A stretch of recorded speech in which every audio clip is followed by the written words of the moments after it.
Welcome to These Reveries, the podcast where we explore slow living for the modern parent. I'm Adrienne Miller, a former teacher turned unschooling mom of 3, here to help you ditch the burnout, embrace a more peaceful way of raising your kids, and redefine childhood. Join me as I share my experience and have real conversations around unschooling, ADHD parenting, healing from childhood trauma, socially conscious parenting, and more to help parents create their intentional and authentic family life outside the classroom and alongside their kids. Grab a cup of tea, get cozy, and let's get to it. Okay, well, thank you, Akilah, for being here. I'm so happy to have you on and have this conversation. My pleasure. Thank you for the invite, Adrienne. Yeah, I know that you've been on endless podcasts about unschooling, and which is wonderful, and your work is out there and it's so amazing. That's how I originally know you, right, is from your book and your former podcast. And I kind of want to move into what you've transitioned into. I'm really fascinated with this new space around grief and your What I Let Die podcast, which I love that WILD is the acronym for it, and that it's just what a great name. Thank you. I love that too. When I realized that that's what it was, I was like, yes, oh my God. Just felt like another confirmation of let's do this because this is a wild ride for real. Well, and I'm curious to know, like, grief. And I think so many people are afraid of grief. We don't talk about grief. We shy away from grief. It's something that you have to feel if you have to, but you're really not trying to. And it has a really negative connotation, I feel like, in our culture and in society. And we really don't dive into its usefulness or its necessary part of humanity and any positives around it. I feel like it's really framed as this thing we're trying to avoid at all costs, and you have to do it if someone has died or you have some big traumatic thing. So I want to talk to you about why you transitioned into that, how that came about, and what you're trying to get after with it. Well, sorry, no, that's the wrong phrasing. Yeah, I actually like that. I like that because I absolutely have an agenda. Okay, great. Yeah. Yeah. I appreciate the question, and I am myself so fascinated and intrigued and curious about it. As a lifelong unschooler, curiosity and deschooling. So especially curiosity around the things that we're unlearning or the things we notice might need unlearning. Because a lot of this, and at least for me as an unschooler, it wasn't. I think because I had this podcast for so long in the book, sometimes there's this impression, or maybe that's how I'm seeing it, where people think like, well, you're so like contrary and this is what you're doing and this must be more. And it's like, no, most of this is integrated over time. You notice something and you pause one behavior. So then it gives you room to notice something else. And then something else, it can feel very subtle and also very sudden. And the parts of it that are like, oh, this is connected to this and this, that. For me, those feel very like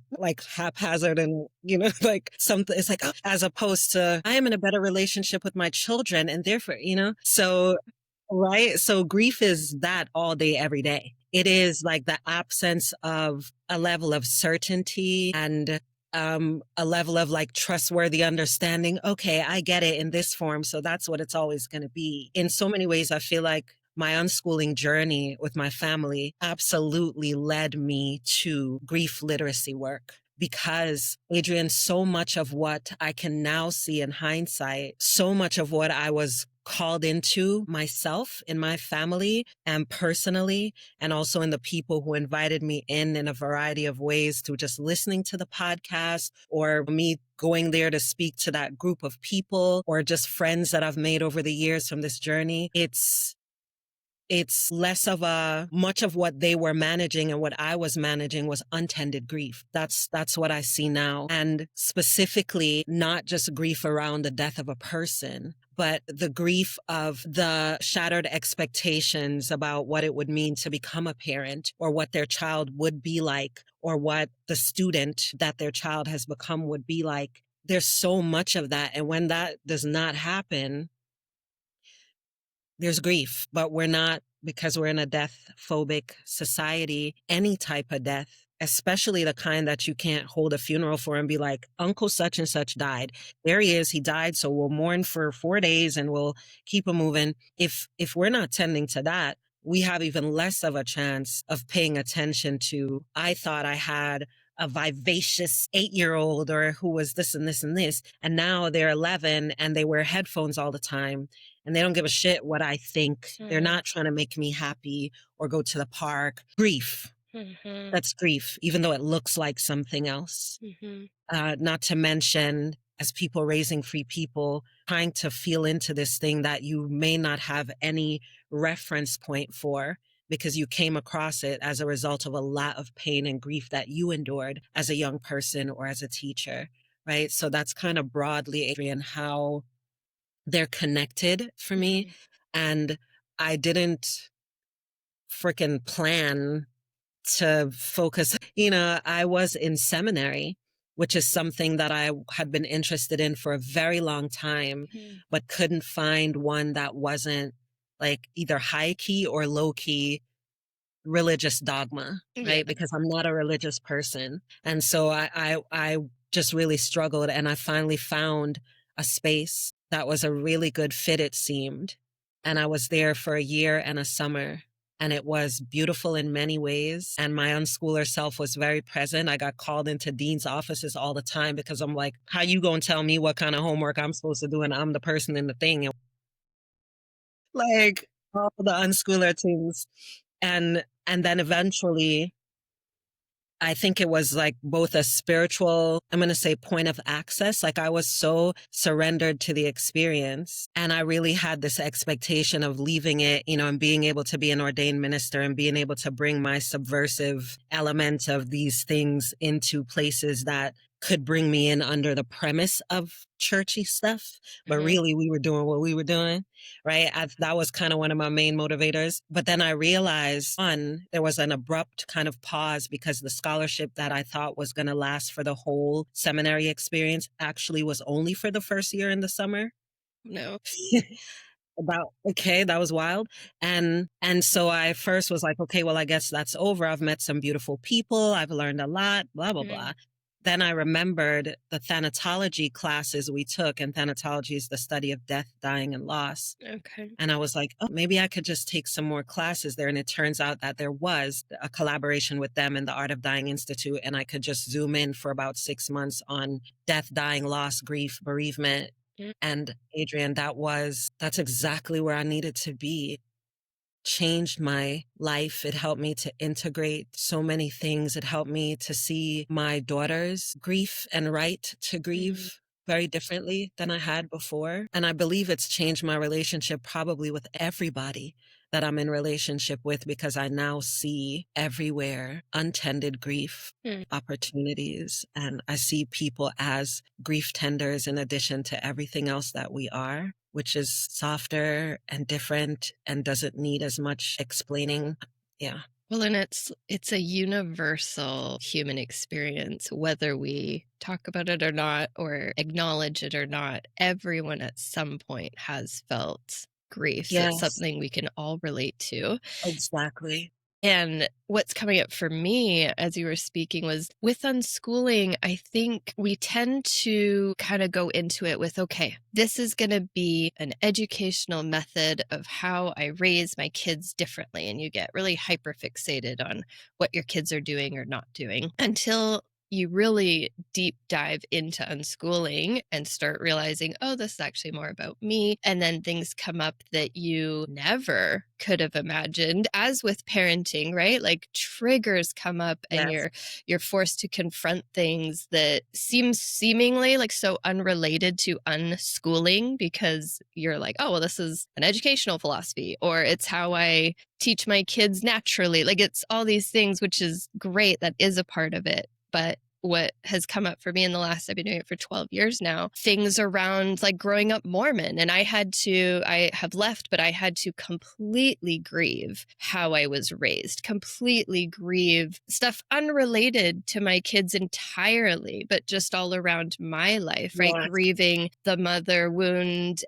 the parenting that I didn't receive, and having to move from, resentment and anger and, well, awareness and first, and then resentment and anger Right. and all of First. that. Yeah. Mhm. Through grief, and realize that nothing heals until you actually like are ready to feel it, and you just let this wave of everything that you're feeling come with it without shame, right? Like you have to get to a point where you're like, I'm going to be really angry at my mom, and I know I'm not supposed to be angry because it's this ugly emotion, and grieving all of that, grieving how you were treated at school, grieving, bullying, grieving the teacher's experience that you had with them, or whatever it is that will all come Yes. up, which, Yes. we don't talk about it. Unschooling is kind of this, oh, we're out in nature and we do field trips and we do this, and that's I don't know, the tip of the iceberg part. But once you Yes, like exactly. really Right. Not dive going in. into the Yeah, I agree. And even with, I've had a very different experience about why people go into unschooling.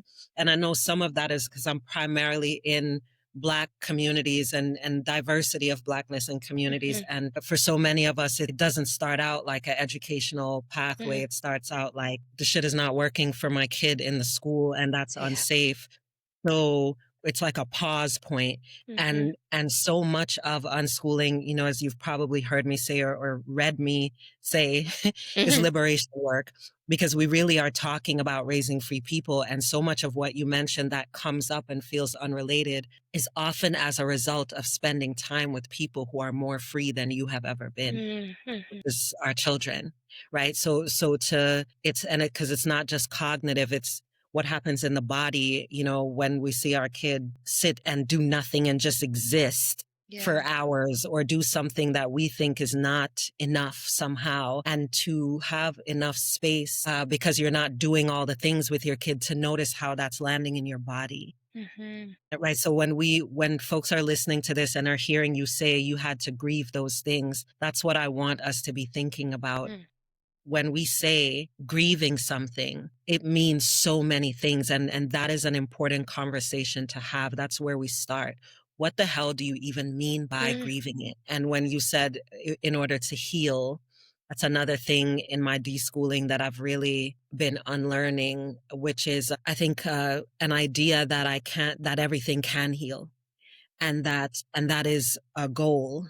And that is a goal that I should have oftentimes, just speaking for myself, a lot less about healing. That has surprised me many times. And it's like, maybe some of these things can heal, but way before that, to tend to them, to give them attention, is to give them the space to do or be like whatever that's going to do or be. mm, And it may cause rupture instead of healing. It may mean that I will go no contact with this person, and it feels like it makes everything freaking worse logistically, emotionally, but that's what I'm doing. So I bring that up because I want us to think about grief tending not necessarily as a pathway to healing, but as a pathway to what hasn't had space to be, whatever truth that is, which may be temporary or not. I think one of the things that it does address, which can feel like a type of healing maybe, is the suffering. Right? Because as we've heard from so many wise people over decades and decades, centuries and centuries,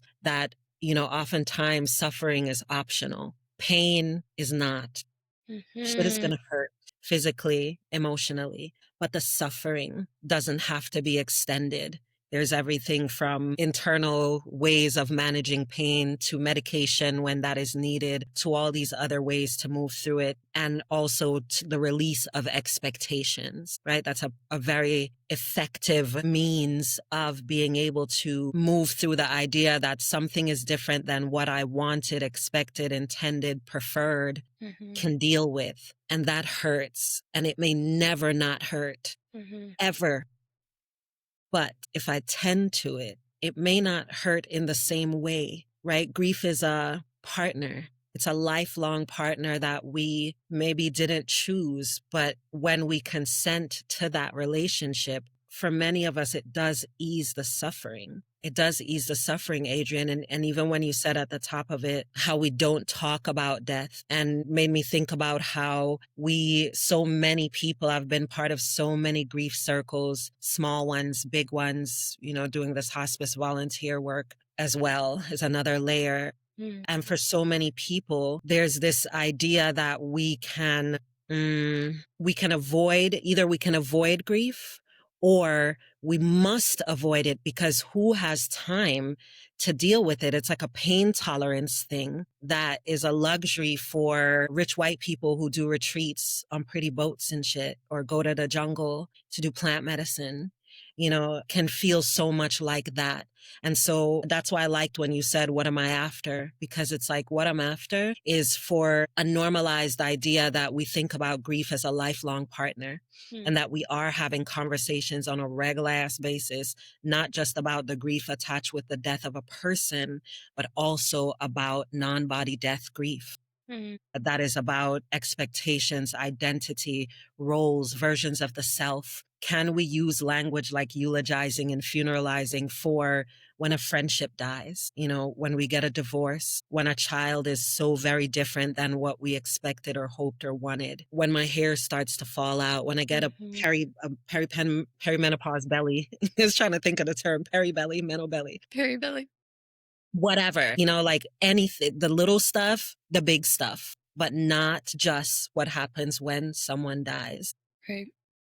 That's what I'm after, to make more normal the idea that you're like, oh my God, we haven't spoken in like 4 years and I really love them, but it's just tough and it's tricky. And then when we get on, it's this and that. And if I made space to grieve that, or my father passed and these other sidebar things happened and I haven't made, are there ways that I cannot wait until December when I'm off from my job to tend to the grief? Is there somebody who will let me talk about this person that's no longer in my life, even though they're alive, without trying to fix it or tell me some shit that it's supposed to make me feel better, because we don't have language for just letting something be painful without thinking we need to fix it or solve it.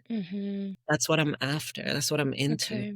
I love that. And I just want to tie in like white supremacy and colonization here, because to me, those systems thrive on keeping us all disconnected, right? Disconnected from ourselves, disconnected from each other, our communities disconnected from nature. And those systems thrive on keeping us so busy, so distracted, so fearful, so productive, just involved, that we don't, as you said, have time for that. We don't have that space, the freedom, how can I possibly make time for grief when I can't even make time for a date night, or can't even, whatever. And so I do want to just name that here, as these aren't like, if you're feeling, man, like another thing I need to make time for, I just want to point out that like the society, the culture, the world that we're in is working so hard against us that it's going to feel unnatural. It's going to feel hard. It's going to be challenging, which is, again, the role that I know you try and play. I try and play as well, to really dismantle that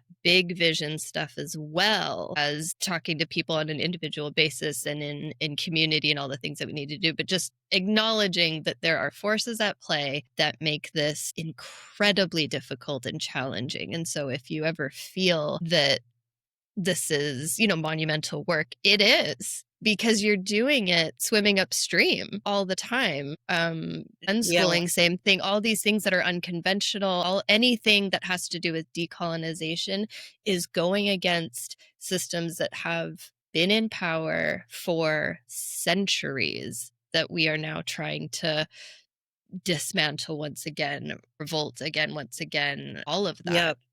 Absolutely. Absolutely. And it can feel hard. And it also is important that we remember that the systems are newer than we are, right? Yes, I am 47 years old and the system is a lot older than I am. But what I am, what you are, that's ancient. So it's swimming upstream in terms of the system. But for so many of us, it feels like relief. Yes. It may, the breakthrough point might feel everything you said, but don't sleep on the parts of it that feel so good, so organic, so, oh my God, how come I didn't do this before? Because that feeling is also possible, because what you are doing now, what we are used to doing now, is going against and swimming upstream against organic, humane way of being and communing. So this is just like school. School is new as shit in comparison to the variety of ways that people have been learning and communing. It's just this very specific factory-based conveyor belt situation that we find ourselves in. So yes, we'd be swimming against the situation of the system, but in terms of the organic self, you're not. So even when it is uncomfortable, like so many other things, you can also find deep relief that you couldn't cognitively have thought of or planned, or somebody couldn't have told you, you couldn't have read it nowhere. You experience it. And just like with unschooling, for so many of us, it opens you up to capacities that you didn't even know you had. Because if you are less attached to the systemic situations in which we find ourselves, then you often do find the time. If you don't think your house has to be pristine inside and out, then you might find that you have 2 10-minute blocks at least a couple of times a week to snorkel your grief reef, or, one of the other things I talk about, so many different tools and ways on Wild Podcast, offer specific things from like my stash, my personal stash of grief tending tools and toys, and also ones that I've picked up along the way from, being a part of so many grief circles. And my course, I do this, What I Let It Die course, the eyelid course that came before the podcast, where we really just let ourselves steep in grief. And so much of what I learned is that for many of us, that initial, my God, do I have the time? Is this going to be too heavy? Am I going to drown in it?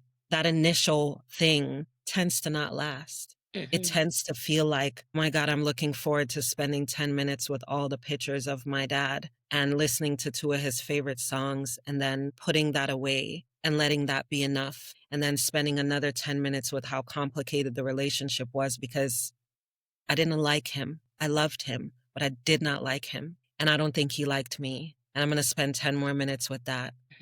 And I'll have that time because I'm not so stuck on the right curriculum for my kid, or, posturing my whatever the hell. So it starts to feel organic. It starts to feel like, oh my God, I'm I home. can do this. Yes, exactly. Not only I can do this, it's like, I do this. My body knows this. My soul wanted to open up, put a little bit of light in that area. That light felt really good, even though it also hurt. And nothing honestly feels more liberatory, I would say, because you're like going back home, going back to matriarchy. You can feel the pull from the earth, from ancestors, Yes. you can feel that for sure. Yes. That when you move away from anything to do with colonization and start to deschool, start to decolonize, start to feel your way through that, nothing is more liberating. Exactly. Last week was Birth Mother's Day, and as a birth mother for years, it was so much about, well, I gave up this baby and everyone told me I'd feel really good about it because of the sacrifice that I made, and I made this other couple really happy. And it really wasn't until a few years ago where I started to feel all the anger that I had been suppressing for so long, and feeling the grief, and feeling the, we might never actually have the relationship that I thought we were going to have, or whatever, feeling through that and pushing through that to be like, oh, I feel so much better now that I'm not trying to make it this thing that I wanted it to be, or make it this thing that other people told me it was going to be. Exactly. You got it, Adrienne. Then you're just like, okay. That is it.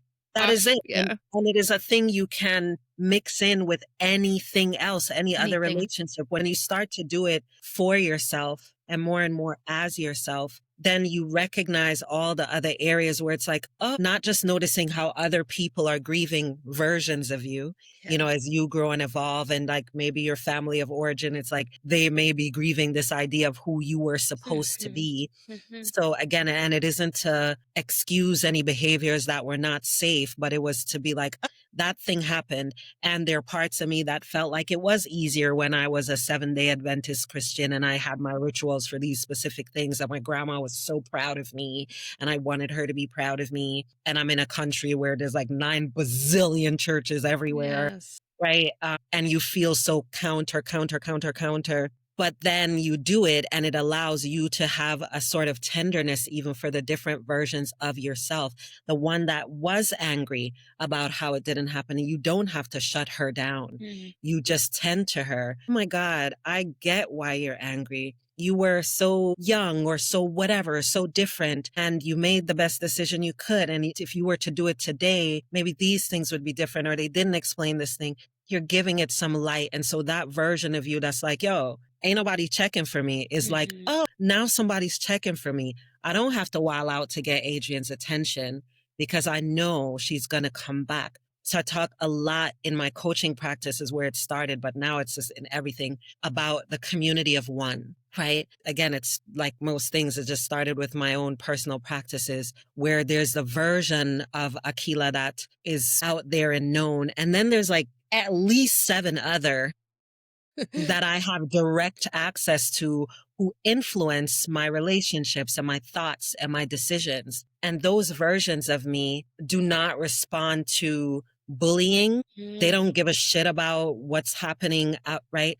So when we get to know, or when I got to know, and the folks who invite me into their lives, when we get to know members of the community of one, what you're just talking about of like the angry, the one who was so, it's like you just get an opportunity to see that person and to tend to them and say, yeah, you have every right to feel like that. You are not going to be the primary influencer of my decisions because you don't need to be, because you don't need to yell and shout and have a tantrum.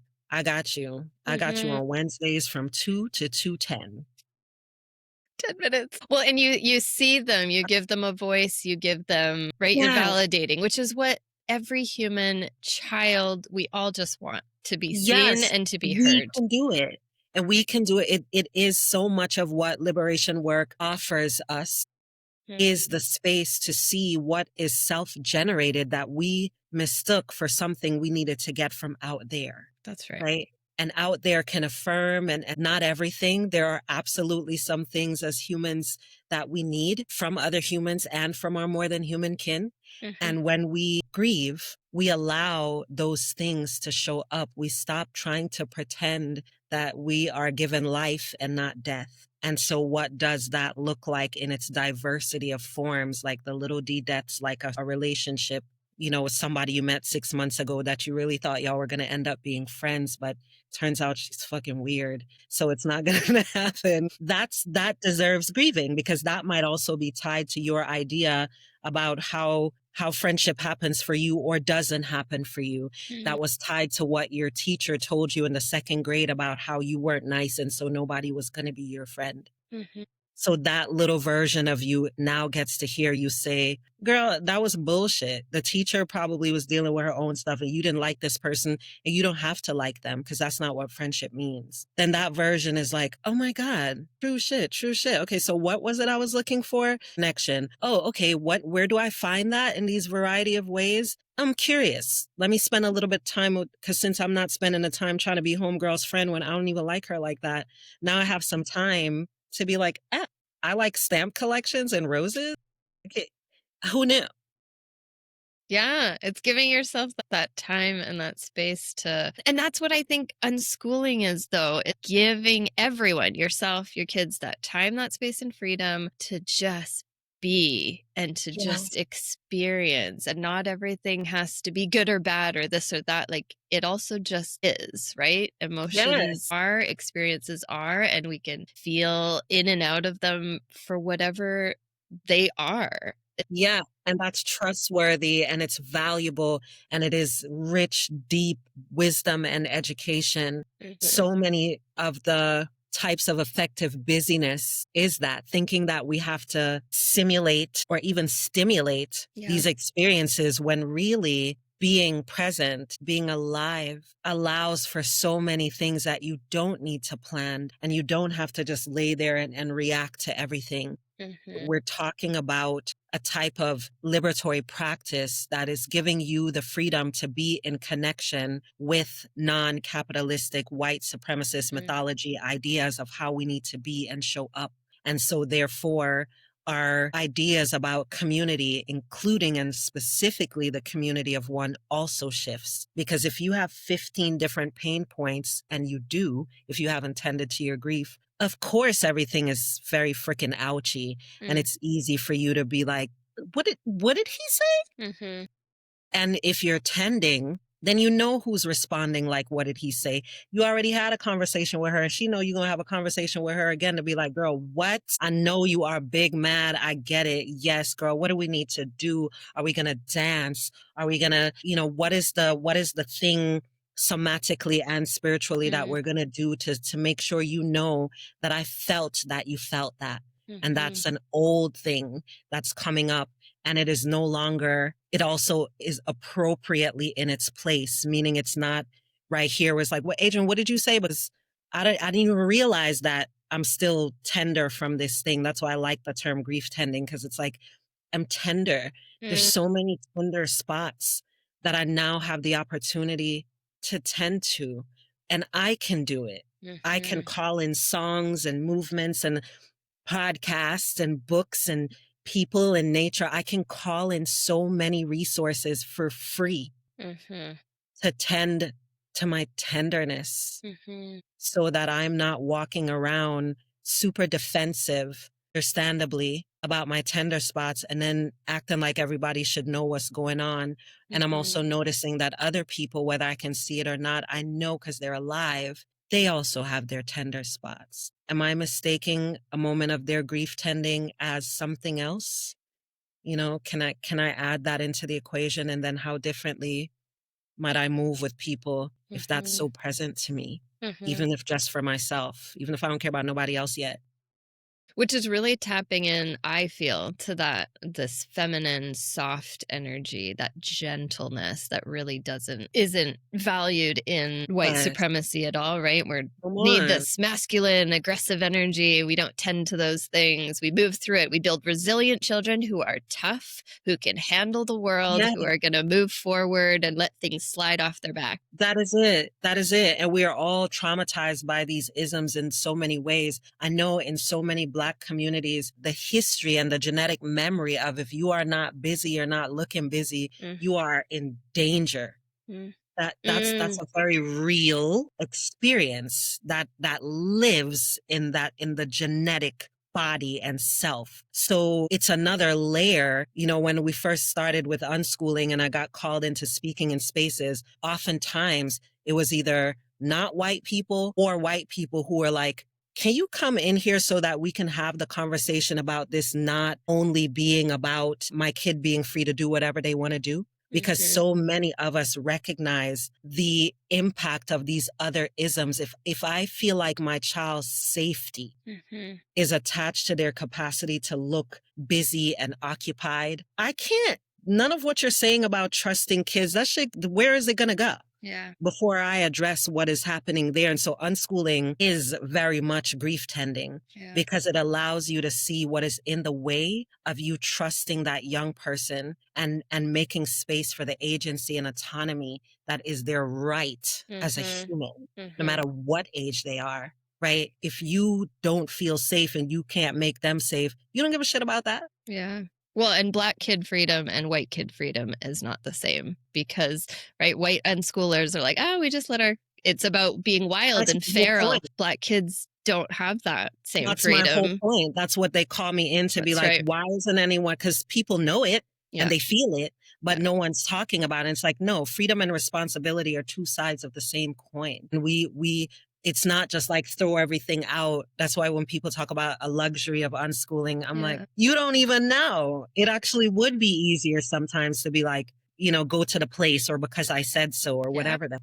Yeah. But we're talking about trust. We are talking about tenderness. We are talking about uncharted territory. We're talking about ancient knowings that we are conjuring and calling back up in the middle of systemic violence of all kinds. Yeah. So it's not light work, but it is light work.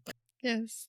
Yeah. It's both. Okay, well, I know you have to go, so I will let's leave it there. I love this conversation so much, and I will It's link your podcast and your courses and your cards and all of it in the show notes. So thank you for taking the time. I really, really appreciate it, and your me wisdom and too. heading into your menopausal matriarchal wisdom Yes. era. I love it. I'm here for that. How old are your girls now?